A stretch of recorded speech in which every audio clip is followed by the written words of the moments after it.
ही घटना उत्तर प्रदेशातील कानपूर जिल्ह्यात झालेली आहे। एक महिला लग्न पार करून म्हणजे लग्न लावून आली होती आणि लग्न लावून झाल्याच्या नंतर ती आता तिच्या घरी परतायला लागली होती। तर तेवढ्यात चालता चालता एक भरधाव कार आली आणि ती महिला चालतानाच त्या कारने या महिलेला डायरेक्टच धडक दिली।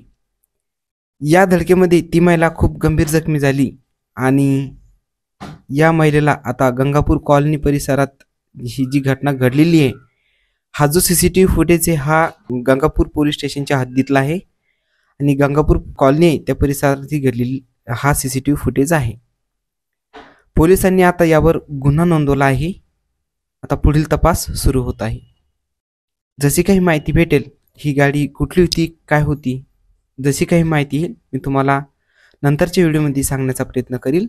असेच नवीन व्हिडिओ ऐकण्यासाठी, बघण्यासाठी किंवा ताज्या घटना बघण्यासाठी आपल्या चॅनलला सबस्क्राईब करून ठेवा। धन्यवाद।